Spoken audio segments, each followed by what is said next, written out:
everyone. I'm Maureen Weber, and on behalf of both our organization and more importantly, our partner organization, Childcare Answers, I'm so delighted that you're able to join us today for this important summit. We know it's going to be a good conversation to be had. So thank you all for being here. I will dive right in to talk a little bit about the importance of this work and why it is that we've all come together here.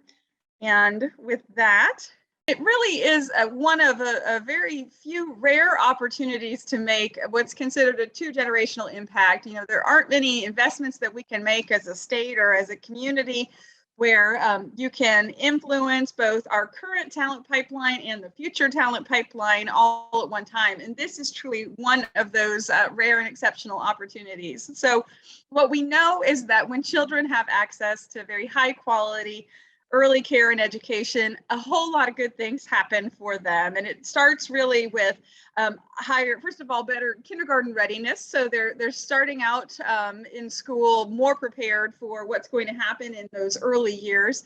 But it really continues with higher academic achievement that will continue through middle school and well beyond. And so we know that this is, one investment that you can make at one point in a child's life that really does pay dividends across the entire continuum.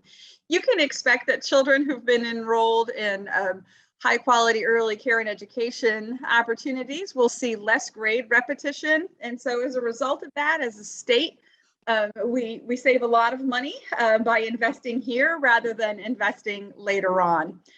The last thing I'll note here is that while all children really make gains and see the benefits of high quality early care and education, the children among us who are the most vulnerable, whether they're from low income families or have other adverse experiences that they've been made subject to, will often achieve the greatest gains. And so we know that this, it really is kind of a once in a lifetime opportunity to help, especially those children who are highly vulnerable.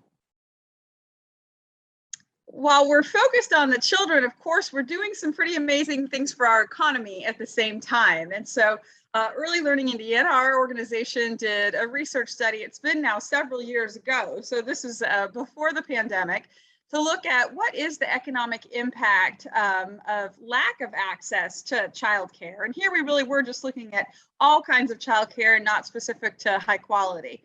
And what we found is that all throughout the state, employers can expect about a $1.8 billion, almost a $2 billion impact each year from lack of access to childcare. And it's in the kinds of things that you would probably expect, those of you who are employers on this call today. It's things like the amount of money spent recruiting new team members, the amount of money spent covering overtime for team members who have to, kind of jump in and work a little more to make up for someone who had to leave because they had a childcare access issue. So there are a whole lot of factors that go into that, but overall, we know it's a giant number for the state of Indiana, and it's a large number for each individual county, like Hendricks County as well. A couple of things that I'll say here. We know that based on that study, and this again is pre-pandemic, so imagine how these numbers have changed since then even, that on average, families with young children spend about 13 days, just a little over, out of work because of a lack of access to childcare. So you can expect your productivity to increase the easier that access is. I always say we don't expect that number to go down to zero. If you've ever had a sick child at home, you know that the last place that they want to be is anywhere else other than with you. And so we know that, again, we can't take it all the way down to zero, but reliable childcare helps this number reduce over time. So as employers, you can expect to have improved workforce diversity, improved retention, and really enhancing your corporate reputation as well. And that's why a lot of large companies from Silicon Valley to Best Buy and everything in between have made childcare a huge priority for their work.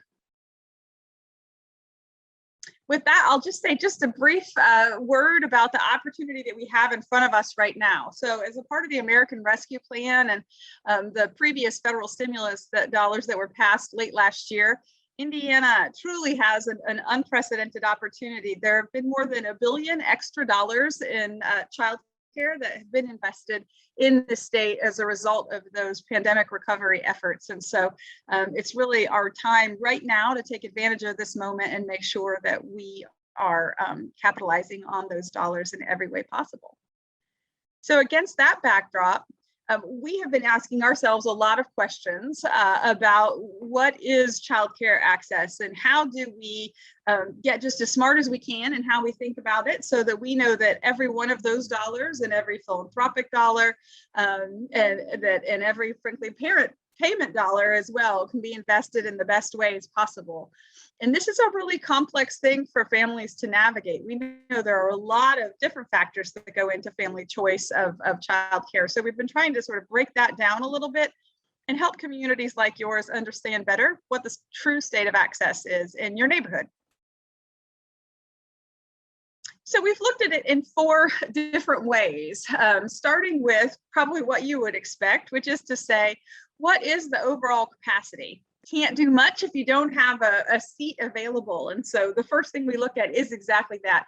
Are there enough places for children to go to receive these services?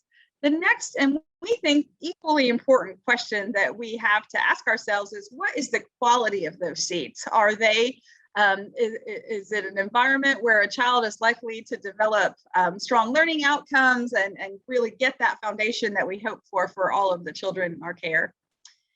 The next thing we thought about then is what is the affordability of those seats? And we know that having options available to you doesn't do any good if they're not truly available to you. That is to say, if you can't afford them. And so we looked at a couple of different ways around this question. One is we said, what's the overall cost of care in a given area compared to the income of families living in that area? And then we also asked ourselves, for those families that want to take advantage of a Child Care and Development Fund voucher or On My Way pre-kindergarten voucher, or to access early Head Start or Head Start services, what are those kinds of subsidized care options available to them as well? So that all factored into that affordability measure. And then lastly, we looked at choice, and we know that there are literally dozens of factors that families could consider, but we looked at 3 in particular that we know matter a lot. First of all, we looked at how much variety is there in the market. If I'm someone who's looking for a family childcare home or perhaps a childcare ministry, do I have those kinds of options in my backyard, or do I just have licensed childcare centers, or the reverse of that? The second thing we looked at is, what if I'm a second shift worker? Are there extended hours of care in this community, or are they really just kind of, available during the core business hours of 8 to 5? And then lastly, we looked at what we know is an incredibly important and critical issue in literally every part of the state at this point, which is there care for infant and toddlers available? Particularly as more of our school districts start to offer pre-kindergarten classes. That's great, and it has really improved the availability for 4-year-olds. We have still, and maybe even worsening, a real challenge on our hands for infants and toddlers. So against that backdrop, we looked at rolled all those factors up into one and created what we called our Early Learning Access Index for the state of Indiana. And I won't go into much depth around the state, except to say that you can see there are places that are turning green. In this case, green is good, where they have made some real traction on their overall state of access, considering those 4 factors. There are plenty of other places that, and in fact, a majority of places that are still on a journey and have more work to do. You can see that overall, about 86% of all Indiana counties have inadequate access. So we're on a road together here as a state. Which brings me to Hendricks County. And so as we looked at your data, and you can see the map here, and we have on our website our Closing the Gap report, which will allow you to kind of drill in and take a closer look in your specific neighborhood, if you're in Brownsburg or Danville, perhaps. But overall, the state of early learning access in Hendricks County is kind of middle of the road. You'll see here it's a 53.6 on that 0 to 100 scale. And you have things definitely working in your favor. You have really good affordability, as you'll see in the numbers below at the bottom of your screen there. You have reasonably good choice as well. And compared to many other parts of the state, you have a good base that you're starting from in terms of quality as well. The main challenge here, although all of these areas still remain a challenge, you'll see none of these are 100, but the main challenge here is really around that overall capacity. There simply aren't enough seats. And as you'd expect, sort of as you move towards Brownsburg or Plainfield, those numbers improve a little bit, but as you get to the northwest and southwest parts of the county, that's where we see the real opportunity. So there will be much more to say about that from a panel of experts from Hendricks County. My name is Vicky Layman, and I am the Community Engagement Specialist with Childcare Answers. And I want to thank everybody so much for joining us today. Now more than ever, we know how important this is. And so thank you all so much for taking time out of your schedules to hear from this panel of experts and to join us today. We're really excited. We will roll into the panel portion. And I also want to say thank you so much to our panel members who have agreed to join us today and share their expertise.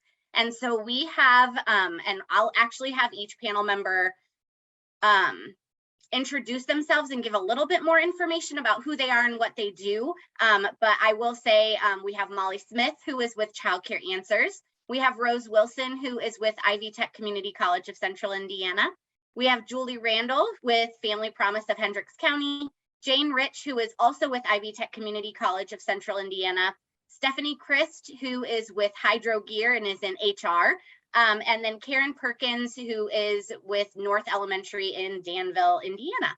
So we're super excited to have all of these experts here with us today to share their expertise and give us additional information. Thanks, Vicki. My name is Molly Smith, and I'm the Executive Director at Childcare Answers. I am also a Hendricks County resident, so this is obviously a little bit more special to me than maybe those of you that are not, but residing in Avon for 10 years now, so I've been able to be a parent and then also working not only in Hendricks County, but in the other two counties we serve. My favorite children's book is called The Napping House, and it's by Audrey Woods. Hi, I'm Julie Randall. I'm the Executive Director of Family Promise of Hendricks County. We're in Plainfield and Brownsburg, and we provide support services for families who are struggling. About 24% of people in Hendricks County can't afford to meet their basic needs, and we basically provide all the services they need to meet those needs and then find stability in the community. I'm excited to talk more about this important topic because it's something that we deal with every single day at Family Promise. And my favorite book is, which I can't get through without crying when I read it to my children when they were little, The Miraculous Journey of Edward Tulane. My name is Rose Wilson, and I am faculty and new program chair since June in the early childhood program at Ivy Tech Community College. I have been with the college for about 18 years.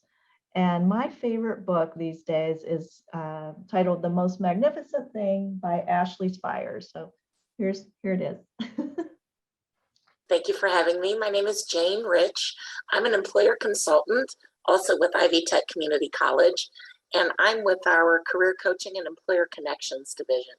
And my job, I actually engage with employers in Hendricks County and Marion County and try to help identify training gaps, skills needs, employment needs, and really all kinds of consulting support to them, which I've been a consultant over 30 years in various capacities with businesses in Indiana.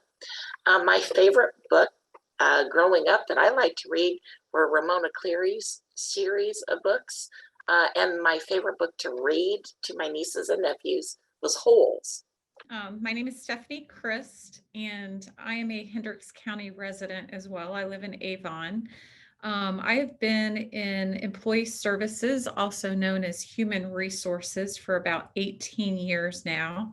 I most recently switched. I've been at Hydro Gear for a little less than a month now. Before that, I worked in Plainfield for Delta Logis, which was a third-party logistics company. And this is a topic that is very near and dear to my heart as it affects all of our employees. And my favorite book, that was hard to pick. I like to read as a child, but I liked Jack and the Beanstalk, Goldilocks and the Three Bears, just to name a few. Thank you so much for being here. It can be really hard to choose. When people ask me to choose my favorite children's book, I'm like, oh, like, can we do different categories maybe? And I can tell you which one from each category. So thank you so much, Stephanie. And then last but certainly not least is Karen Perkins with North Elementary in Danville. Yeah, hi everybody. Karen Perkins, as she said, I'm the principal at North Elementary here in Danville. Our building is pre-K to second grade. I've been in public education for 30 years. That goes by so quickly. And we've been Danville residents for 23 of those years. Looking forward to being part of this. I would say when I thought about my favorite children's book, I thought about the ones I like to read to my kids. And I picked If You Give a Mouse a Cookie, has all that we're very logical thinkers in my family. And that was just a favorite for both of my kids. So. Awesome, thank you so much. And Karen, my first question is actually going to be for you. So Karen, as a leader in our schools, what impact does it have on our education system when students start kindergarten already behind? How does it affect their literacy skills? How is it affecting them socially and emotionally? And then even thinking about things down the line as well. Yeah, that was a great question. I like to think of it in a couple of different ways. So we have kids who come to kindergarten academically behind. Their readiness is not there in terms of recognizing numbers, letters, numeracy, and literacy. And for those kiddos, I also like to say in kindergarten, we don't know that gap, how wide it's going to be. So that initial learning gap is addressed in the classroom. Our teachers do a great job. I tell parents that they get to know their kids and they meet each of the kids at the level that they're at, and they can sort of start to close that gap through things like small group instruction. So, we do some whole group instruction, but then we bring them together by, these are the kids that need this, these are the kids that need this, maybe these are the kids that are already reading, and I can provide them some other opportunities. And also within our building, we have an intervention program that helps. So closing that academic gap is something that is built in. The gap that's harder to close is the emotional and social readiness. So those kiddos who come in unable to regulate their emotions, we like to say their reaction and the problem don't match. Big reactions, small problems. Those are the ones that it takes a little bit longer to get them ready to learn. So we're teaching behaviors very intentionally. We have intervention programs. They take a lot of resources with the classroom teacher, with the instructional aides there in the classroom. But we firmly believe there are kiddos that we have to teach behavior before we can teach academics. And so those are the ones that we see having the longer term effect on. So. Thank you so much. I love hearing that response. I've spoken with other people that teach at, schools and different things like that. And that's always, they're not going to go to college and not know their ABCs. It's going to be okay. Right. But we want to make sure that they're going to be able to self-regulate and take care of themselves and understand things like that. And I always tell people that I think about it like a house, and that social emotional is the foundation of everything that you're going to build on for the rest of their lives. So right. Thank you so much for hitting on that. I really appreciate it. Thanks. All right, Jane. So our next question is for you. You spend a lot of time with our local employers. Are we equipping Hoosier children with the critical skills to thrive in today's changing world? That's a great question and ties in really well with what Karen was just talking about. From an employer perspective, what I hear every day, the critical skills that are lacking from students coming out of the school system are those soft skills. And those are the social and emotional skills. Employers don't use that language. They use soft skills, but it is social and emotional skills. And specifically, the needs that are identified, having people who show up regularly, consistently, and on time, people who know how to engage with the group that they're working with and not having isolating tendencies or spending time on their phones or other distractions. And then another big one is in knowing how to communicate effectively and collaborate. And specifically, when it is conflict resolution on the job and understanding where that is in the skills. Many employers now say those are most important, and we will do our own training of the hard skill sets that are needed to the best that we can. But what's critically missing in our students and those younger people are just the ability to engage more fully socially and emotionally. And the other thing I would want to say, I think part of it also, employers find a skill that's lacking is their students don't understand the reality of workplace settings in different industries, and specifically in Hendricks County, healthcare, logistics, and manufacturing, and then also retail and service industries. But those big ones, people have their own mindsets from TV and other forms of media, what those environments are, but they don't really understand. And so employers really would love to have an opportunity to engage earlier and more regularly, which is so hard to do with curriculum requirements, state education requirements, but they want to find a way to partner with schools to get those skills in place earlier, and so they can be in front of them so people are better understanding of what's in their community work-wise. Thank you so much, Jane. And I think, hearing you say those things just really reiterates what Karen said even more. And then I'm really excited because the next question is going to be for Stephanie, and it is really a, employer specific question. So I think that those two will play off of each other really well. So Stephanie, as a leader in a local business, how does access to childcare affect your ability to recruit and retain talent? I agree with everything Jane just said 100%. Pre-COVID, it was a problem. I would say a lack of access to affordable quality childcare was the #1 barrier to attendance and productivity on the job. Directly behind that would be transportation and housing. And it's interesting because I just left a third-party logistics company, like I said, in Plainfield, and switched over here to Hydro Gear, which is a manufacturing company. And the very first employee that I met, the first thing she asked me to help her with was to find affordable childcare for her 6-month-old daughter. And so I started, obviously, that's, what I do is help our employees, started trying to look into that for her. And it had been a while. My youngest is 30 years old since I had looked into the cost of childcare today. And so started making phone calls, and anywhere between $350 a week to $408 a week for one child. I found that these centers are open anywhere from 6 a.m. to 6:30, close at 6 p.m. We open our doors at 7 a.m. We're looking at launching a second shift. So, anytime you have a company that has a second shift, a third shift, that's a huge problem. We have a lot of single parent families out there. And so when you're looking at, depending on the job that your employee is in, if you're in a higher level exempt salary position, you may not have as many struggles as some of your entry level hourly workers.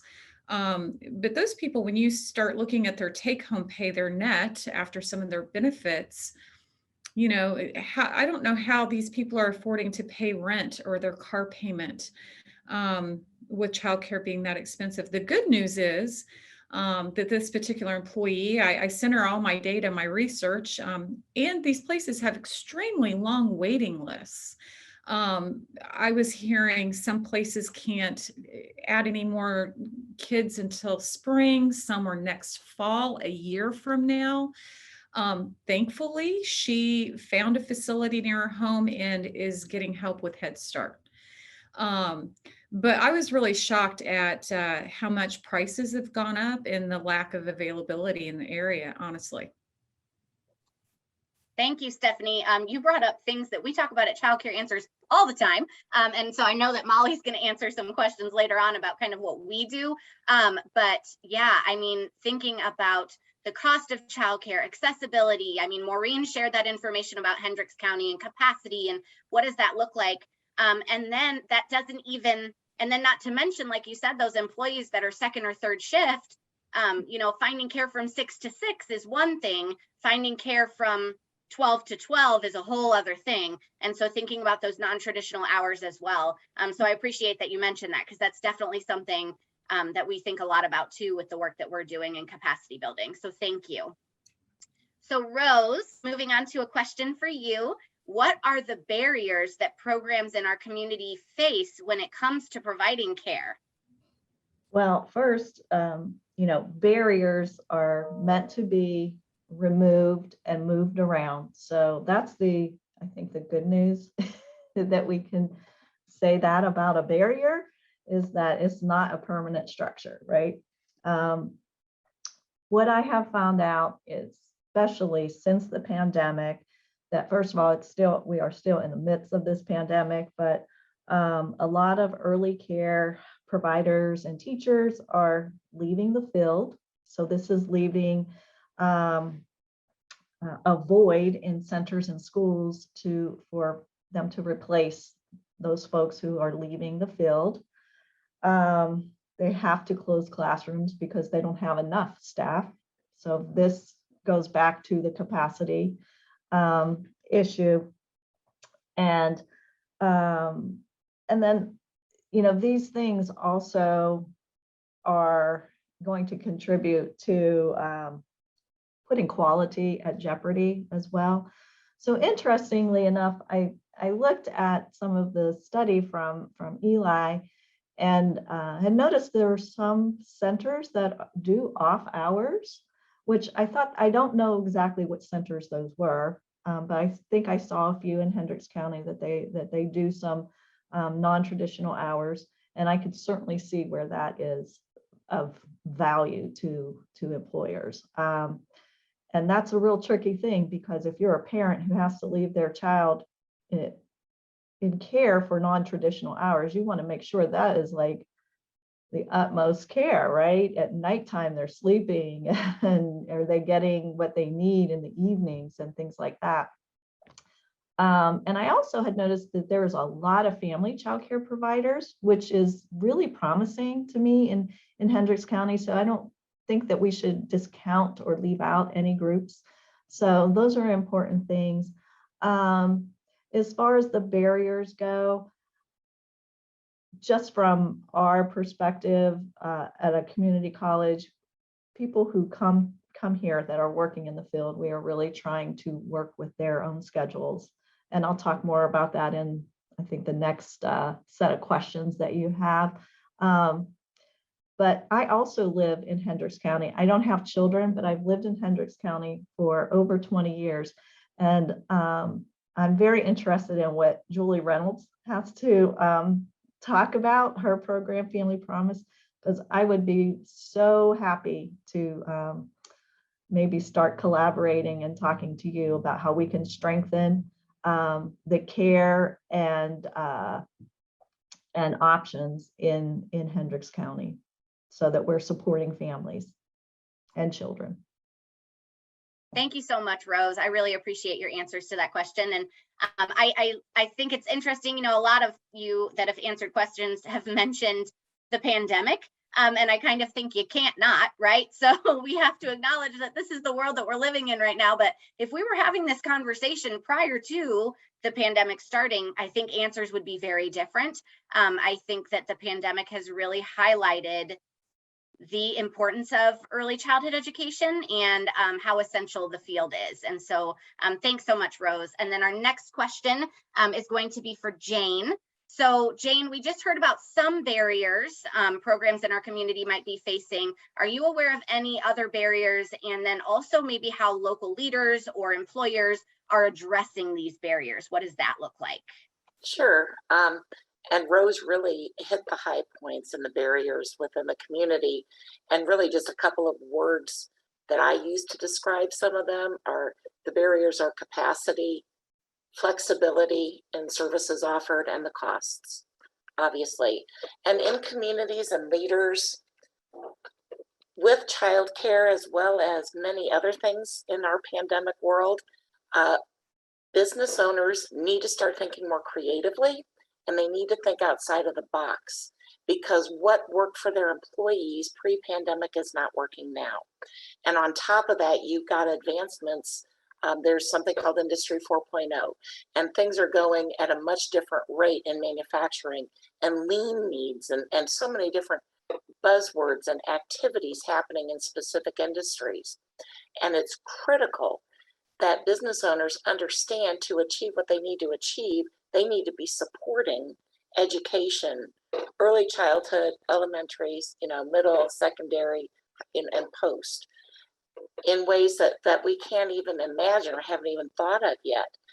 But working with community-based organizations and faith-based organizations to eliminate some barriers, to create more childcare services or drop-in services, businesses offering vouchers or payments, or flexibility in schedules and allowing people to not work that traditional shift. Some businesses are going to customize shifts to meet the needs. And another idea that I have seen for those evening off hours, evenings, weekends, nights, I have seen in a community in northern Indiana where in food service, they had a group of waitresses and servers who were single parents, and one of them actually volunteered to become a child care provider for her industry, and specific was for the evening and for those working in bars, and it was somebody that understood the industry. So I think identifying people within the specific industries, helping them get the training that they need. She also ended up getting a business loan to start her child care service, had family members and those other women that she was working to serve actually putting money in to create a successful and viable, now multi-location, non-traditional childcare service. That's awesome, and I love hearing that. And I love hearing about people kind of thinking outside of the box, because I think that's important. I think innovation is really important, and thinking about those employers that are realizing, okay, I need to step my game up so that I can better support my employees. I think that's huge. So thank you so much for sharing that. So Julie, our next question is for you. Family Promise is heavily involved in supporting early childhood education. What prompted you to focus on early childhood education when it came to figuring out what your priorities were? Yeah, thank you. I've loved this conversation. You guys, it makes my heart so happy to hear all of you talking about these important things. It's awesome.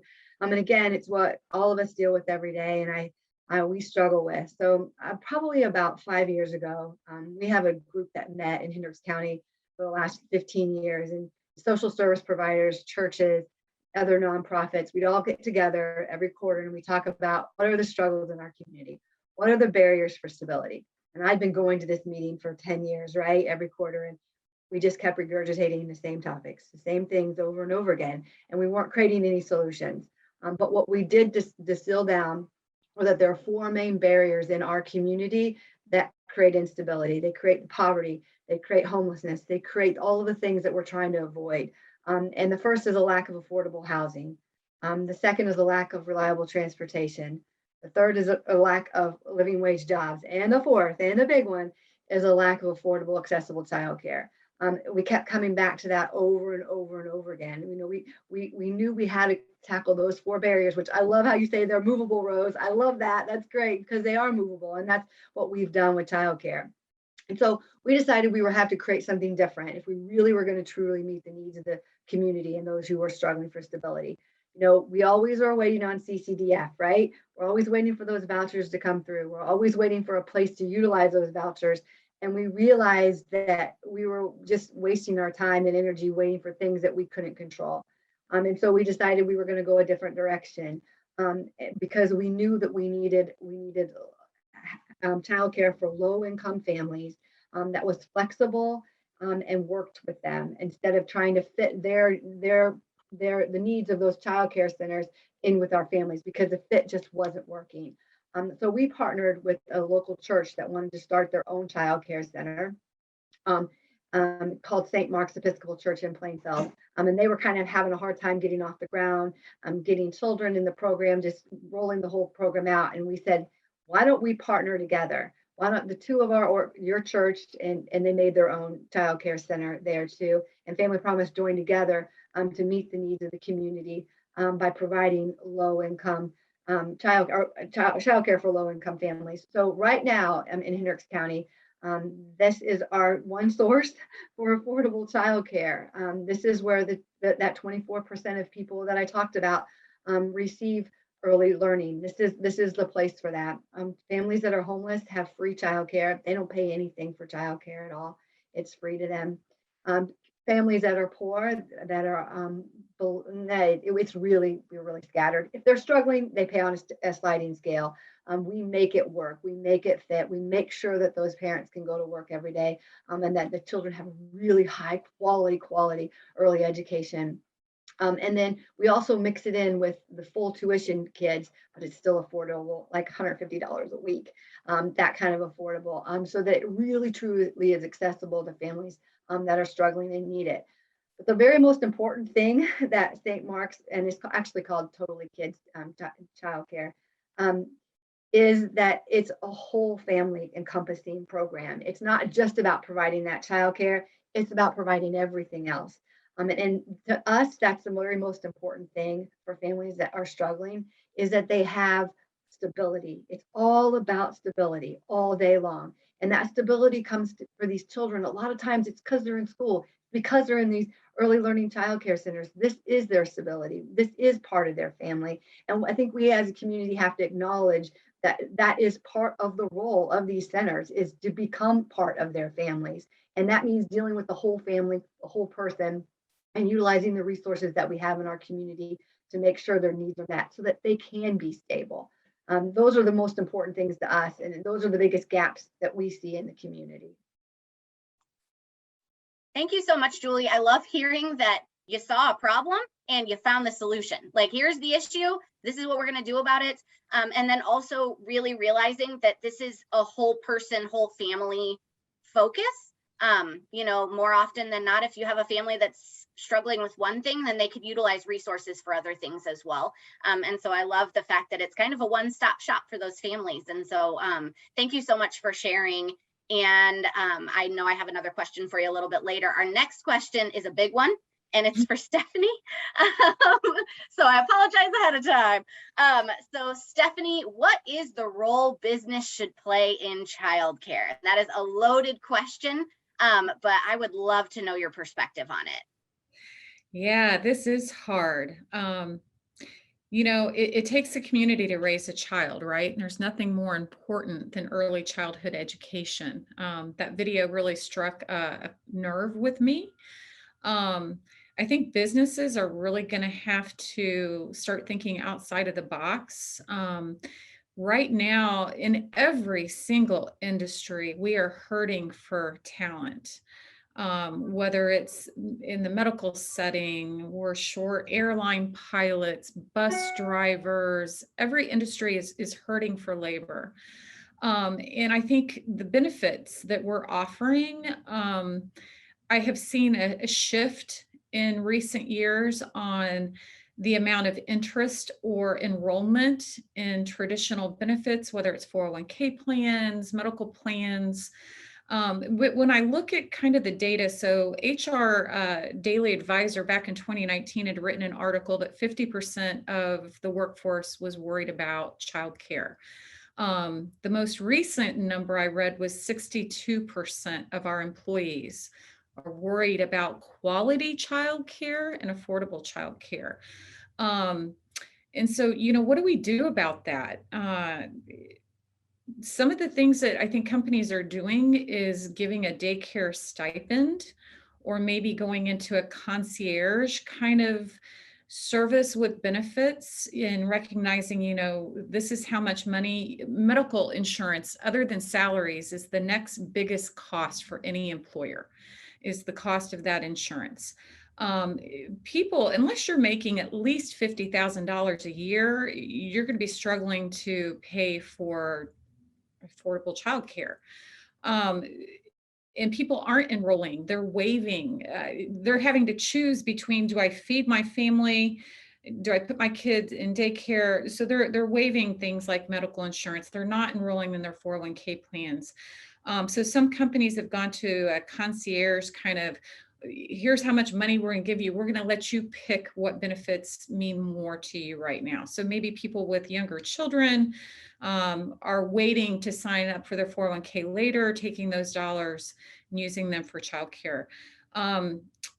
On-site childcare, depending on the company and the size of the company, I was really happy.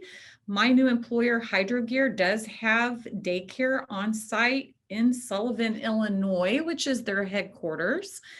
They're in 4 different states, Kentucky, Tennessee, Indianapolis. We don't have on-site childcare, but the large employers that have gone to on-site facilities for their employees have recouped 91% of the cost of that care by increased attendance and productivity. And so that was an encouraging number to see. But I think employers are going to have to really start getting serious if they, they need to understand it. And I will tell you, I have gotten a little frustrated within my network over the past year and a half, hearing comments being made that people just don't want to work. And it's not that simple. If you have children and you cannot find quality, affordable childcare, I do believe people want to work. But I believe that they're not going to leave their child somewhere that's not safe, and if they can't afford it. And so, it's not that black and white. And we need to do a better job of understanding what are those barriers to people accepting job offers. Thank you, Stephanie. And I really appreciate that you kind of hit on, one employer might do this, one employer might do this. It looks different for every single employer. And thinking about, it's not a one size fits all. And so then how do we work with employers to say, this would work, what would work for you might not work for somebody else, but what can we do to take from their model, or kind of think about things in a different way and really think outside of the box. Because childcare is definitely a barrier for families to be able to work. So I really appreciate that you kind of hit on how many different options there really could be for an employer to really invest in what their role could look like. So thank you. So the next question is for Karen. So Karen, at the school level, what are Danville schools doing to help prepare children for kindergarten? And then also, are you aware of any early learning initiatives or anything like that that's kind of, coming out of Hendricks County? Sure. So this is a tough one for a couple reasons. Mostly because getting those kiddos ready for kindergarten means we have to know who they are. And the ones that we really have to reach are the ones that are already connected to a preschool or childcare. One of the things I should have included previously was this is just a different setting. So kiddos, whether it's childcare or preschool, they're in a different setting besides the home. And so some of those social emotional issues it's just different here. And so like when I look at who's coming in, I know the childcare providers around the area, I know who they are, but it's the families that aren't connected already. So how do you find them? I've talked to other districts that do things like make door-to-door, house calls prior to kindergarten, just to touch base with families, or who work with churches and community agencies to find out who those families are. All the plates we have spinning, we haven't gotten to that point yet, but it's always on the horizon of something we'd like to do. In terms of us, ways that we can connect families is if they contact us and they have concerns about, their child's not reaching specific milestones, we have those resources to connect them with, whether it's, first steps, which is, early, or once they turn to the age of 3, our resources through our school, which are the early childhood assessment team or our early child speech and language pathologists, we can connect them with those kinds of resources. But again, the weak link in that is that we're waiting for them to contact us because we don't know, who they are and who's out there. So I know this isn't the purpose of this panel, but if anybody has connections or ideas, send them my way. because it's definitely something we need to be better at. Karen, I would be happy to talk to you about that. Hey, that sounds you great. have my info. I would be happy to talk to you about that. That sounds great. Yes, I would be happy to talk to you about that. We have an awesome team of family specialists that, yeah, I would be happy to loop people in on that one. So yes, we are here to help. And I'll kind of talk more about that at the very end. So Molly, actually, this is kind of the perfect segue. So Molly, the next question is for you. How can the Child Care Resource and Referral Network, and then how are we at Childcare Answers supporting the community? I think really doing something similar to this panel, getting ideas out to the general community, those who don't know who we are. I think this is an important piece, making connections here. Some of these are new connections for us. As we reached out and talked to different people, they said, oh, I know who you should connect with. And so that's how you all got involved. So I think this is the beginning. It's really understanding the community. It's not our job to walk in and tell people, hey, this is what you need to be doing. You have to understand the community and the people in it. As we saw on the map, Hendricks County is very different in Avon, Brownsburg, Plainfield than on the western side. So do we understand within the county what those, what the families and the businesses, what they look like, what do they need? So I think it's our first job to make sure that we are recognizing who partners are in the community, letting them know what we do, and then how we work together. I've noticed that organizations, it's a two-way street. I have so many things I want to tell you, but I need to be a listener as well so that I can learn from all of the things that you are already doing. What are the things that are working in the community? We don't need to reinvent the wheel, but then where are the challenges? And those challenges look different. It depends on, immediate community. We're in central Indiana. When you look at different counties, it's almost by zip code or the city within the county. It is not a county-wide challenge. So I think it's really helping to understand.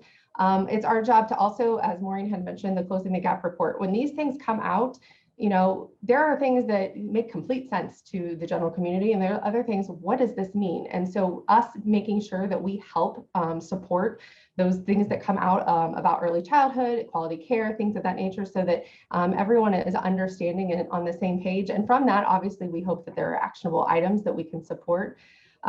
We support families. Obviously, that's a huge piece to this. And the big thing is our services are free. And I think that that's something that is missed out on sometimes. What we do is supported by the state. And so the services are free to all that we serve. Helping families find childcare, helping them understand where quality is, giving suggestions as far as what are the things to look for, asking them questions to help the parent understand what their needs are. It is a parent's choice of where they send their child and based on what their family's needs are. And so it's not our job to say, here are the 5 programs you need to send your child to. No, we're going to talk through this and make sure that we can help support you in what it is that you need. We know that being a parent is not an easy thing. So making sure that if families come to us with challenges, that we can help support them, whether it's through one-on-one conversations, giving ideas, and then we offer workshops just that are general topics that we're hearing about.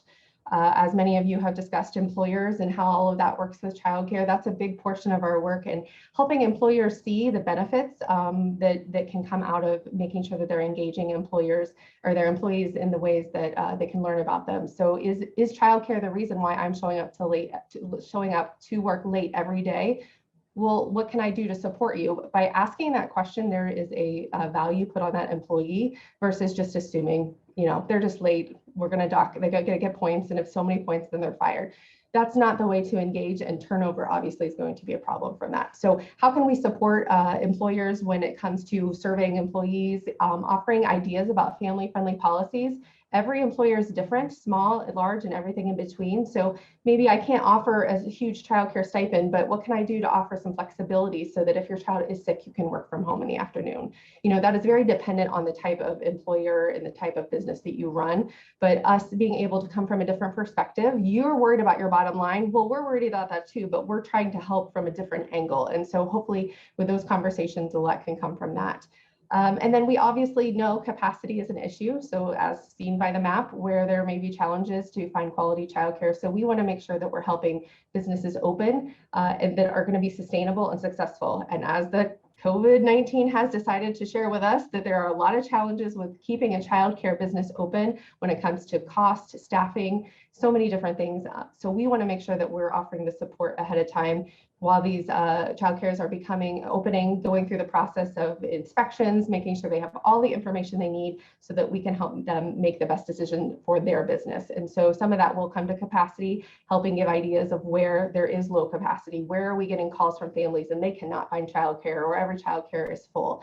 Those swing shifts, what are the things that are needed so that their business can stay open instead of opening and then there's not enough need and then they close. So those are a few of the things that we do. And obviously, I think it's really exciting to hear all of you and the perspectives you have. And I think these type of conversations are what is needed around every community.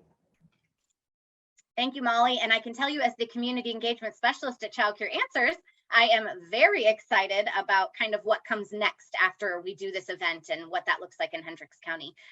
So our next question is for Julie, and this is a loaded question. So Julie, what are the priorities we need to address as a community to ensure we have the access to childcare we need next year, in 5 years, in 10 years, and beyond? Yeah, that's really hard. If I could answer this question, I have a lot of problems solved.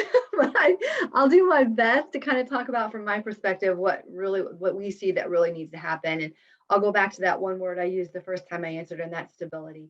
We know that you can't be a good employer, you can't be a good student, you can't be a good community member if you're every day you're fighting for survival.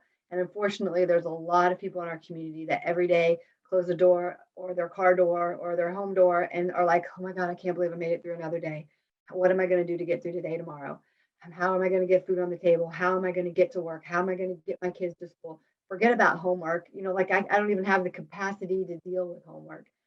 And so that's the reality for a lot of our families that we work with. And so we feel like if we can create a way that those barriers and those struggles are eliminated, there's going to be a place for them to grow and do well. It's the same, when we look at Maslow's pyramid, right? Down there on the bottom, everybody's familiar with this pyramid, right? Well, down there at the bottom are those basic needs. And if you never can get past that first level of basic needs, there's no way you're going to be able to be the social, emotional employee that you need to be. It's just not going to happen.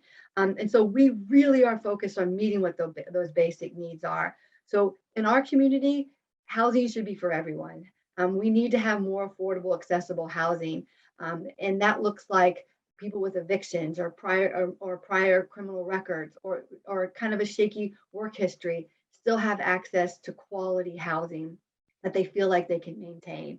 And that's what Family Promise does. We will rehouse around 100 families this next year who are homeless, who are now in their own homes. We'll also prevent homelessness for around 600 families. So 600 families that were about to be evicted and lose their homes, we keep them in their homes. And it's not just about paying their rent or paying your utility bill, it's about creating those stability services. So we provide transportation. When I say we provide transportation, I mean we provide transportation. We give people cars, we repair their cars, we drive them, we Uber them, we get them to work on time every day. We get their children where they need to go. And we truly provide transportation, living wage jobs, right? So honestly, one of the good things about COVID is it really has brought about higher wages in the warehouses. So before, it usually was $13, $14 an hour were all that you were getting. And now we're really fortunate that a lot of those are bumped up to $17 and $18 an hour. And in our community, I can work with that. It's hard, but I can work with $17, $18 an hour to be able to keep in housing, as long as childcare is free. If childcare is not free, then it's not going to work. But as long as I can keep childcare free, then that works. But we try not to avoid those jobs. We try and get jobs that aren't the low-hanging fruit. They're jobs that actually can support a family. A single mom and her 2 or 3 kids is really important. And then be able to offer medical, be able to offer all of those other things. We provide things from work boots to a new house, and everything along that line. We're able to provide in order to keep stability for those families, create it or keep it. So when I look at the next year, I would love for all of our early learning centers, all of our home daycares, all of our schools to make sure they're utilizing the resources of Family Promise, to make sure that they're digging a little deep into the family's lives. Some parents aren't going to want that, right? Some families are going to be like DCS, DCS, DCS, DCS, can't do this, can't do this, can't do this.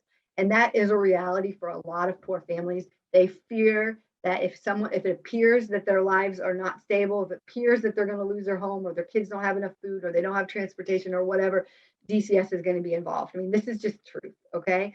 And so what we need to do is overcome that and say, no, this isn't what this is about. This is about us trying to make sure that you have what you need. And we have an organization that can provide you what you need.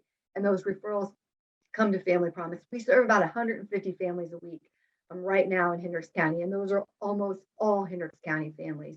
This is the work that we do. So I would love in the next year for us to be a resource for all of you to make sure that you dig a little deeper with the families that you do have, and make sure that their needs are met, and refer the heck to Family Promise when you need to. So it's the whole family. It's not just part of it. I also think that we have to extend in the next year childcare hours. It is just not good working in our community to have 6 to 6 childcare. It's just not. And so childcare providers have got to change the way they're providing that. And I know what I'm hearing in right now, hearing you say, we don't have the workers. We don't have the workers. And I get that. So we have to find a way to have more childcare workers, more early learning educators, so that we can offer those extended hours, or get creative about it. If it's time that they're asleep anyway, let them sleep, right? You know, they're going to be asleep anyway. Find a way that we can extend that. Infant childcare in the next year, I would love for us to be able to provide more infant childcare. We can't even provide it now at St. Mark's, which is really a struggle. We're working towards that too. Because again, that's a big barrier for these moms. You know, they need to get back to work just as soon as they can, and there's just not enough seats or beds for those sweet little babies. And then in general, just increasing the capacity. And I know this grant is going to do wonders to improve that. I'm hopeful. There's just more seats for everyone in our community for childcare. And the fourth big thing in the next year is drop-in hours. So again, if you want to be real about people who struggle, they need 2 or 3 hours 3 times a week. They can't pay for the entire week. They can't do it. And it's not, and so we have to find new ways to do that. And that's what we've done at St. Mark's, is that we do that. You know, because they work through us, we're able to just send them there for a couple hours, and it's no big deal. It's a phone call for us. And so we're able to do that for our families, but there's so many people that struggle with that. So extended hours, drop-in hours, more social service interaction, and then increased seats just in regular and for infants. In the next 5 years, I would really love just to see more childcare centers, more early learning centers in our community, and targeted to areas that need it. Right now, this is really early, but we're working with the industrial park here in Plainfield to create a center within the industrial park that they're helping supplement funding to create, and so that those families that utilize or that work in those warehouses have access to childcare. It's worked in a lot of other communities. We've just not done it yet in Hendricks County. And so hopefully we'll have more centers like that are where the jobs are, so that they're easily accessible by the employees, especially those low wage earners that really need that. More infant childcare also is really important in the next 5 years. And in 10 years, I think childcare needs to be free for everybody. Nobody, no questions asked, no CCDF, none of that. Actually, I could take that in 5 years. I don't know, but 10 years for sure. No CCDF, everybody has childcare. It's free to all of us. All of us can work. It solves so many problems that we're having right now with the lack of workforce. It would make a huge difference in our communities, but we have to amp up. We need more childcare centers to provide that. So somehow, some way, we've got to make it advantageous for businesses and industries and warehouse and things that Stephanie said, to make sure that we have those centers for people who are struggling and people in general. We just need more childcare, quality childcare, lots and lots and lots of love, and not be afraid to love out on those edges where it's hard to love anyway. Thank you, Julie. I love hearing about the work that y'all are doing at Family Promise. And thank you so much for, sharing your feedback and kind of what you think this should look like, and what's happening in Hendricks County and what y'all are doing. So thank you so much for sharing all of that with us. Sure, yeah, I love thank it. you. So our next question, so we have 2 more questions. So our next question is for Rose. Rose, do you have any additional priorities or thoughts around this topic that you would like to add? Just a few things that you would want to add on. Sure.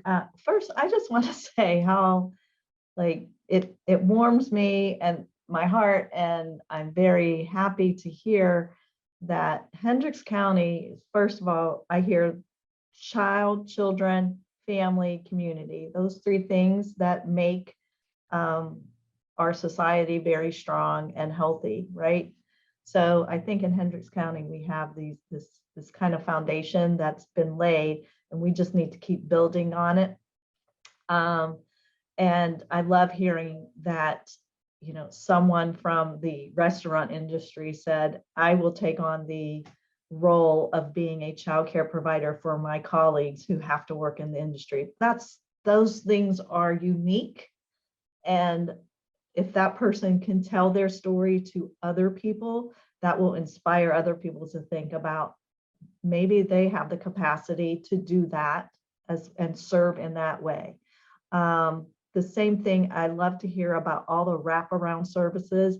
I can't not mention how Head Start, the federally funded program, has been truly a model for wraparound services for children and families. So, you know, we don't have to reinvent the wheel. Maybe you're not getting federal dollars to run your program, but there's a model out there that can be followed. The other thing is, you know, I do want people in Hendricks County to know that Ivy Tech Early Childhood Education Program is here and ready and poised to help people who are wanting to get into the field of early childhood education. We're here to help educate, build stronger programs that result in quality, because we know that part of quality is having credentialed providers and educated providers working in the field. And the other thing is that, you know, we recognize that a lot of times people are working and they're coming to school that are in this field. So we're very responsive to their needs as far as the times that classes are being held and the modalities that they are being held and offered. You know, as a matter of fact, we've been very, I think, you know, responsive, again, that word being responsive to the needs of students who are working in the field right now, by leaving them in their place of employment for field experiences and practicum experiences, so they're not being taken away from the children, from their employer, and they're not losing any money as well. Is that best practice? I don't know. We can have a conversation with other colleagues that are in the education field about that. But for now, this is the need. And so that's where we stand. And I think that is something so important that any one of us just wants to hear. What are your needs? And what can I do to help support you? So I'm hopeful that I will be a part of this Hendricks County community in the future moving forward, because I feel like it could be, certainly any place has the potential to be a model for other communities and counties within Indiana. I love that, Rose. If everybody has the potential to be the model, why not Hendricks County, right? And so I think that that's great. And I also love hearing how flexible you all are being with your students, because at the end of the day, it's about the students getting their education, and you got to do what you got to do. So, but I really love that. If somebody is going to be the model, why not Hendricks County? And so then our final question is for Molly. So Molly, how are other communities similar to ours approaching this issue, and what can we learn from their efforts? I think there's just so many things that require us to be open and honest with each other about the challenges first, because if we don't see those challenges, we can't work together to make changes happen. So I think that there's a lot of trust that has to be there. We have to build relationships, work with those who have influence in the community. Obviously, if I walk in and no one knows who I am and no one understands that I have the best intentions, that they're not going to listen. So it's really making sure that I have that loud and front and center. I have the best of intentions and I'm here to support you. It's not about me coming in and taking over. It's about support and how I can learn from what you're doing, and then offer some suggestions or offer our help in whatever that looks like. So I think it's about actions, making sure that we're not just talking about it, that we're going to do something about it. I think involvement, understanding each other, making sure that those that are part of the community have the buy-in. So that looks different across every community. Northern Indiana versus Southern Indiana versus Hendricks County is going to look different. So we need to make sure that we're open to what that looks like. I think reality is sometimes something we forget about. My reality is not yours. And so when someone comes to me with a challenge, I have to be ready to empathize. I may not understand because I've never dealt with that before, but it's my job to get an understanding of what it is that we need, what they need, so that I can do a better job of helping. Experiences are really important, but we can't experience everything that everyone is going through. So it's really making sure that we understand what their reality is. It's not what we have understood as a reality. And then I think what we're learning here is just passion and excitement. I think there needs to be some gumption behind all of the things that we're doing. We can do things and just go through the motions, or we can do them and bring people along with us.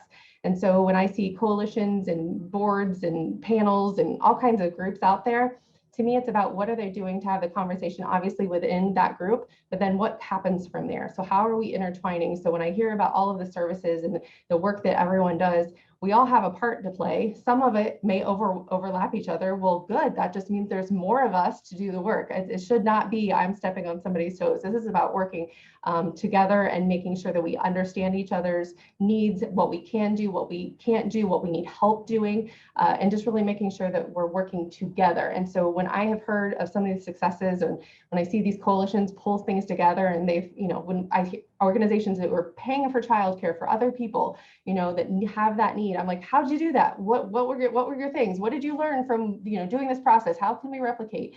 I think it's having those conversations, and it can't start if I'm not excited or passionate about that. It's about walking the walk, and that we're all talking about. So I've seen a lot of really awesome things, heard some awesome things today from this group, and just know that there's a lot for us to learn and a lot of conversations to come. So I'm excited. Thank you so much, Molly. That was a great way to kind of end things, because we at Childcare Answers are here to help. So we are doing this work locally in Hamilton, Hendricks, and Marion counties, and we are here to help. And before we wrap up for the day, I know Natalie's going to pop up some slides. I want to thank our panel members so much for being here with us today. You all have been incredible, have really painted the picture of what this looks like, but not only what it looks like now, but what it could look like, right? Like what could we be doing? What could the future look like? And I cannot thank you enough. We are forever grateful that you all, participated and answered the questions and put the information out there for the community. I'm so excited that this has been recorded so that we can share it for forever. So thank you all so much for being here with us. I really appreciate all of you. So I will take a few minutes and just kind of wrap things up. So what are those next steps for Hendricks County? So what could this look like? And like Molly shared, we are doing this work at Childcare Answers locally. So we are working in Hamilton, Hendricks, and Marion counties, and we are here to help. Just hearing all of the amazing things that we've heard from these panel members, things that are happening, things that could be happening. Now more than ever, the issue is clear. And there is action that can be taken to make sure that our communities are thriving. And we at Childcare Answers are here to help with that.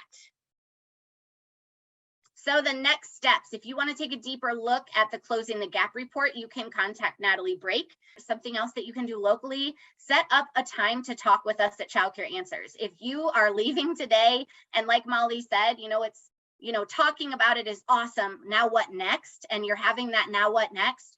Please reach out to me. That's my contact info on that slide right there on the right-hand side.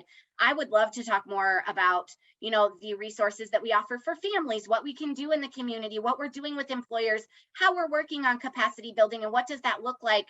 I would love to chat more about that, and how do we continue to move the needle and push things forward and move things forward in Hendricks County and in Central Indiana, because that is really our goal. And at the end of the day, it is about those kiddos and it's about their families. And we are really excited about today's event and kind of what this can mean for the future of Hendricks County. And I would love to connect with you. And please feel free to reach out to me If you have any questions or you want to know more about what we're doing locally, or the resources that we can offer, there's so much that we are able to do, and we would love to do it, and we would love to collaborate with you and partner with you. So thank you again so much to everybody who's joined us. Thank you again to our panel members. You all have a great rest of your day, and thank you so much for taking some time to be with us today.